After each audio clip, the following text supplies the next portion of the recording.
Hey everyone, welcome back to We'll Make It Work. This is going to be part 3 of the valve seal series for the B7 A4 2.0. In this episode, we're going to be taking apart the springs, replacing the valve seals, and putting everything back together. So, enjoy. All right, guys, the next step now is going to be getting the actual springs compressed. So, as you can see in there, I've got the fitting on it and kind of a C-clamp style valve spring compressor. It is from Orion Motor Tech. This was about $30 on Amazon. I'll drop the link in the description. And for me, I'm using the 25mm fitting on the spring.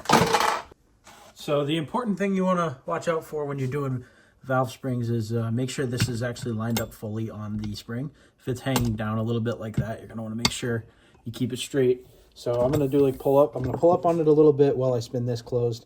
And then basically as it gets tighter, you won't have to hold it anymore.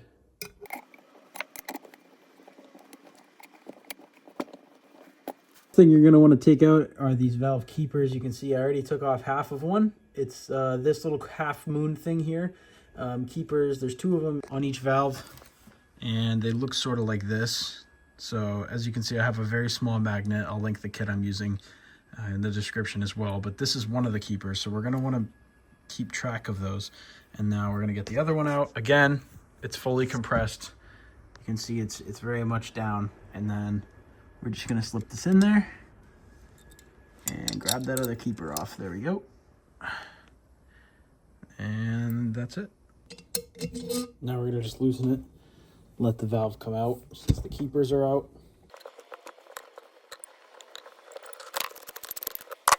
So you're going to get the washer, and then also the spring is now loose, so we're going to take the spring out. And then, as you can see,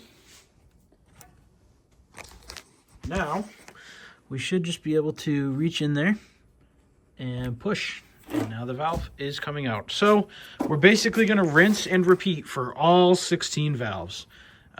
We are going to label them as well, like we've been labeling parts in the previous episodes. So make sure you have some plastic bags on hand. If you don't, I really recommend running to the grocery store and buying like a 50 pack of, very small, I guess, snack bags. It's going to help in the long term.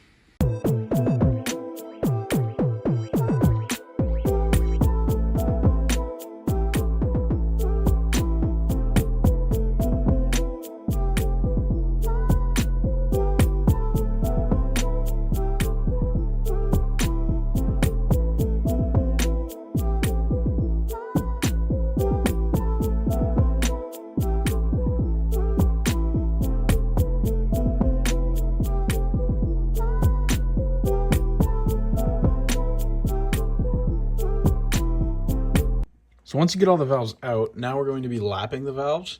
I've already done all of my intake valves, and you can tell it's the intake valves because it's more of a rectangular kind of hole going in. The exhaust valves, obviously, it's the turbocharger setup, so they're more circular. So I already went ahead and did my intake valves, which you can also see are bigger. And you can see they're nice and shiny, every single one of them. And I'm moving them over here as I do them.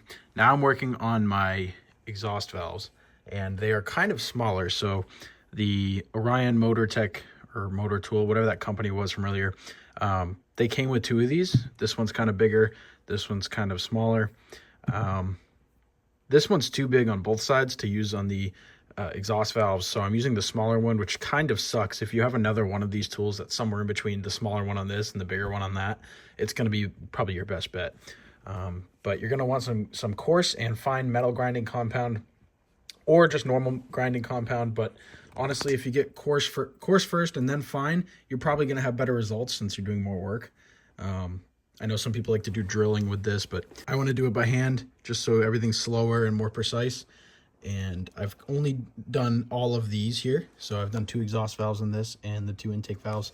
As you can see, there's probably some decent pitting and stuff in where they touch. So all right, I'm going to go through the process and show you guys how to basically do this. Okay, so it does matter which valve goes where. So make sure, that's why I had you guys label the valves from earlier. So I've already done valves 2 and 4, as well as every odd number valve on the bottom. So I've already done 2, 4, and now I'm doing 6. So this guy right here. So I'm going to go ahead and grab my valve number 6. Only thing you need for this part of the, I guess the rebuild is just the valve, the lapping compound, you know, coarse and fine, and then the suction cup tools. If you want to try to clean the, you know, all the carbon buildup on the top of the valve, which could help with the suction cup, I'm just grabbing a little isopropyl alcohol rag, try to wipe it off, and maybe I'll get better contact here. Although it's kind of a bitch, you know, it takes a little bit of time for each single one, but I'll just go ahead and get all this off. You also should have some WD-40 handy, as you're going to want to lube it up on the stem. So just a little bit here,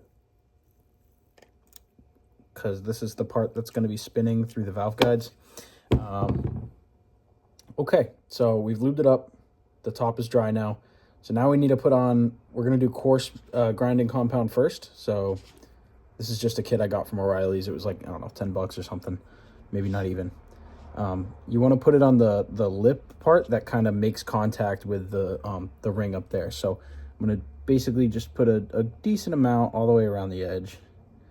I don't think you can do too much, but you can probably do too little, just as long as you're wiping all this away. So let me show this to the camera. Just completely coated that edge. And now I'm just going to take it, and since it's already lubed, I'll slide it in there and push it all the way down. I have my head sideways right now so that I can push from the back as well. Sometimes it's a little harder to pull the suction cup up. Sometimes it falls. So you kind of have to move it in and out like this as you are going to do it. I'm actually going to use a bigger one for now because, I don't know, the smaller ones don't really stick that well. So basically you're going to just take the suction cup and push right on the valve, and then you'll hear it kind of a coarse grinding sound. And then as you go, that grinding sound gets kind of quieter and quieter, like it's running out of grit. So if you listen,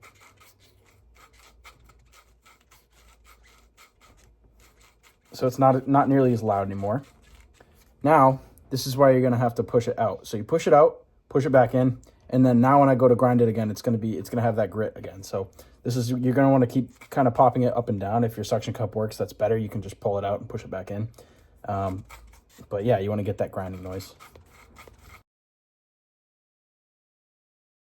We're just going to keep doing this, and I'm going to do it off camera because I don't want to have to sort through, you know, tons of whatever gigabytes of video in my phone, which I'm recording this with. So yeah, basically you're just going to repeat this step after. Once you're done with the coarse grinding paste, you basically wipe it off with a towel and then put on the fine grinding compound after, and then wipe it off of the head as well. And then you're just going to do it all over again with the fine compound. Once it's done, wipe everything off. You know, you can examine the actual valve. So on the surface where you put the grinding compound, you're going to want to make sure that you don't actually have any pitting. So if you look really closely, you'll see very small, like kind of micro chasms.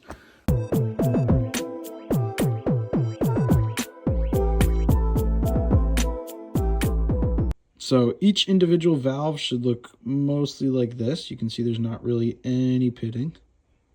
A little dirty from a rag, but if you examine it closer, which is hard to see on camera, there is no pitting. So once you're done with that, again, just make sure you're all bagged up. And then these should all look pretty smooth as well. I've gone ahead and just wiped them off with a rag after I'm done now. But you can see the outside of each one of these little valve areas is very much silvery, not really dirty at all, and very smooth, no pitting. So that's kind of how you want it.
next you're going to want to grab your hydraulic lifters. Now this thing goes in this hole here, and it's good to use some engine assembly lube in the hole and around the base of the lifter, and it just sits on the valve, as you can see, like that.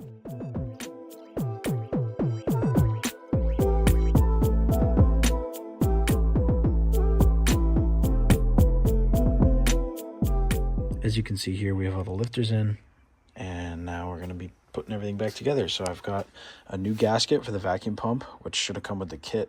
I'll put the kit in the description and maybe throw a picture on the screen too. But we have this gasket on the vacuum pump that's going to go on the back here. And then make sure you brake clean the whole surface and clean it properly under the gasket, and then wipe it all off, make sure it's dry. And then we're going to be putting that in with the cams after we put this little bracket on, which is a kind of a weirder bolt. It's an M10 spline. So that's what this is going to look like. It's not quite a Torx, so there's more teeth. And then there is a small little kind of, I guess, like groove there. And you just line it up with the bolt like that, or the bolt hole. Push it in, and then it should stay. Well,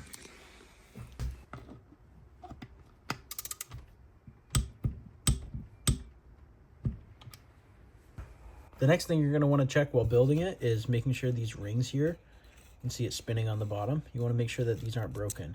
Now you can see the middle one there is in fact broken. So I'm just going to pull it, try to get it off. There we go. And then as you can see, my fingers are kind of big, but I'm trying not to break it into more pieces. One of these rings has shattered. So I went ahead and bought some more rings online from L-Ring. Well, this is from FCP Euro, but it's L-Ring brand. So this is a 3-pack. I think, I don't know how much it was. I'll put it on the screen. And then that link will be in the description if you want to replace them. I recommend replacing them regardless. Okay, so I've been scrubbing the absolute shit off of this to get it nice and silvery. I'm using a brass wire brush because brass will not damage your aluminum. And then this black shit engraved in the actual fucking channel for the RTV is a pain in the dick to get out. Now, I've tried for a long ass time. You don't want to use any hard metals and scratch it, as you don't want to damage this piece.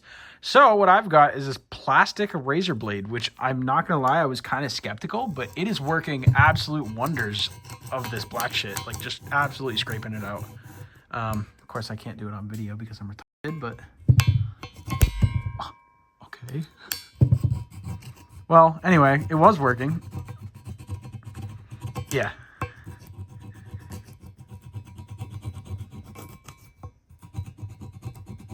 Yeah, so you can see it kind of eating it up.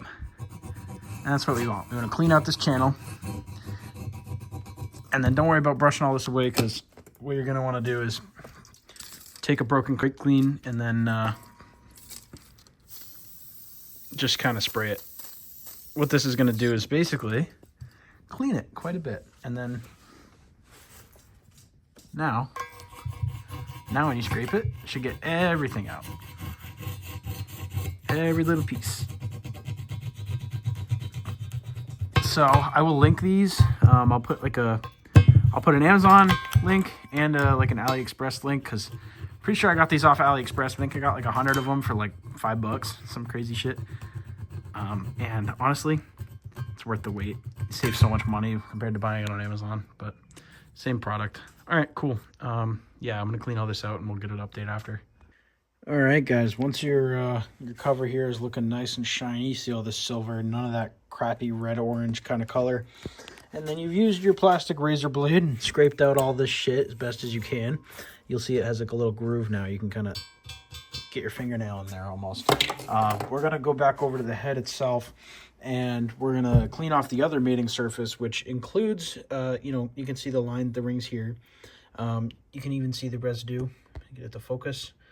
And this residue is on the inside half of the circle, right? So it's closer to the center, not the outside. You want to make sure you scrub away as much of this inside crap as possible. Ideally, you'd scratch away, all of it, but sometimes if it's being too stubborn, literally won't come off no matter what. It's okay to leave a tiny bit on the outside edges, like in here. but the inside edges in here matter. Now it's the opposite on this side, so the inside edges don't matter as much since the oil is in here.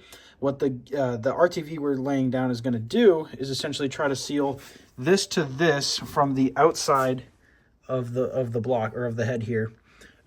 So we do want to make sure that the side closest to the outside of the head is as clean as possible while you go through. And like that, I tried getting it off. It won't come off. Same thing with like over here. That shit is caked on so hard. There's no way it's coming off. I scrubbed it for like 20 minutes straight and nothing happened. So, but, you know, basically with this stuff, you're just going to grab your brake clean, spray a little bit on there, grab your brass brush, and then you're just going to scratch it. And it should go away. So get every single one of these channels clean because you don't want oil leaking onto your spark plugs. And let's see.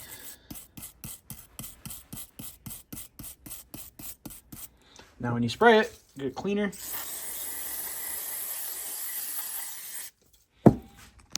Awesome. Now let's go ahead and look at the difference here. Nice and clean versus, you know, this one, which I haven't really fully cleaned. You can see it's still got scraps. So quite the difference there. You don't want to make basically as much of this flat surface here all the way across, and these, you don't really have to do these. Anything where there's going to be RTV, you want to make it as clean as possible.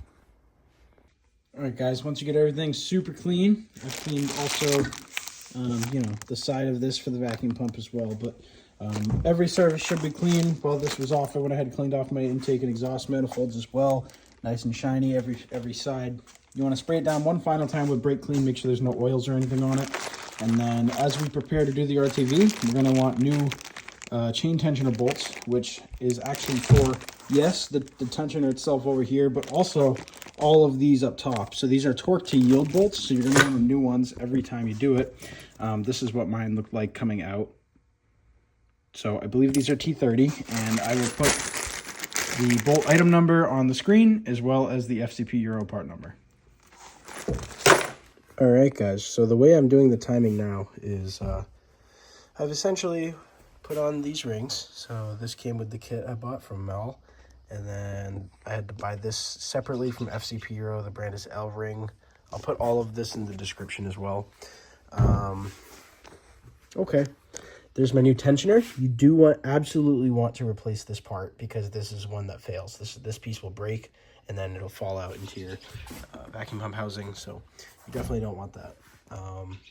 Okay, so as you can see, I have my timing mark right there, and then following it around, I had placed everything properly, so when I grab my tool from my Amazon whatever toolkit thing, it goes straight in and holds them flat. Now, without the cam cradle on, without this thing on, you're going to notice that when you get these in, all the way down to the bottom, this cam is going to come up a little bit. I think this is the exhaust cam. It's coming up quite a bit, so that's fine. But you do want to make sure that it'll go all the way down nice and smooth like this. You know it's timed properly.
this is going to be the exact order you're going to want to torque all of the bolts in. If you follow this diagram, you should be good. Basically, you're working from the inside out, and everything's going to be 8 Newton meters, and then after I'll show you how to yield it.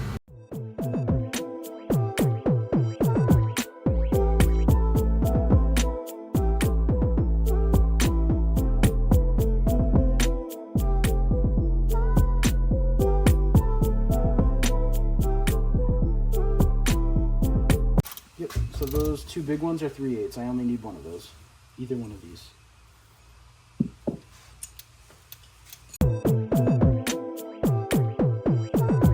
So I torqued all these to 8 Newton meters. Now I'm gonna grab my big, sorry, I don't want to use the torque wrench. Can mess up the torque thing. Put this on, T30. Torque to yield 90 degrees.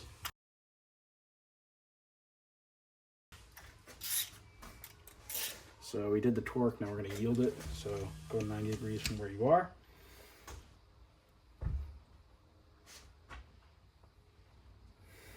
Good, and we're going to the same pattern we did originally.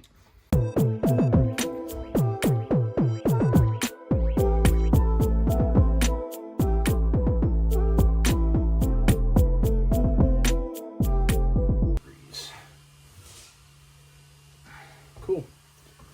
Torque to yield is done. It's all one piece now. So while the silicone's still somewhat wet, we're going to go through. I'm going to grab a little scalpel, pick tool kind of thing. And man, not really a scalpel, but anyway, I'm going to just scrape out all this gunk. Get all the silicone out from where you can, especially in the vacuum pump housing. You don't want it in here. So all along that sealing surface, wherever you see any silicone, you're going to want to scratch that out. Be careful not to scratch your gasket surface though for your vacuum pump housing. Don't want to leave any scratches on that. Now along the edges like this, that doesn't matter because nothing else is going there, so you can leave them in. But on the inside, if there's any silicone, which there is for me, just gonna scrape that away again. We don't want any silicone in the engine.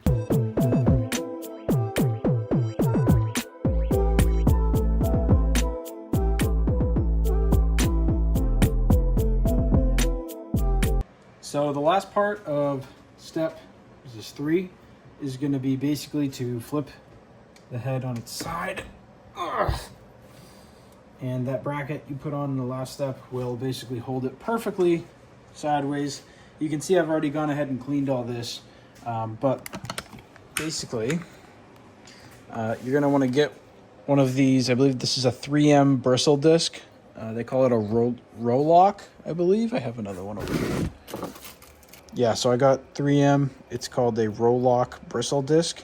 These are the white ones. There's the item number and everything. This came as a 2-pack. So you're going to very, very lightly go over any part where you see gasket, typically around, the cylinders like this, or like around like that. And you're just going to want to very, very, very lightly use a drill and push into it. You're just going to want to push into it like barely, like you just touch it. Now, I don't know if you want to do it dry, but you definitely want to use some of this stuff, CRC gasket remover. That helped with the last steps as well. It helped cleaning under the cam cradle, so it helps a lot with this as well, getting rid of any of the scraps. But yeah, so nice and clean now, and we did that one. The next part we're going to have to do is clean off the actual head gasket surface on the block, and probably this as well, since this is kind of getting rusty. Clean all that off, but that'll be the next video when we start putting it actually back together. In the meantime, just go ahead and get rid of all the gasket material here. All right, guys, that's going to do it for part 3. Leave a like and or subscribe to my channel if this ended up being helpful to you at all. And make sure to check out my other videos. I've got some quality of life ones like the reverse backup camera one, stuff like that, and then some repairs and some modification stuff. And of course, there's going to be more in the future. I believe I'm going to grab one of those like gap cameras for the trunk and get some driving videos, maybe some POV videos in there as well. So yeah, stay tuned, and love you guys. Thanks for watching.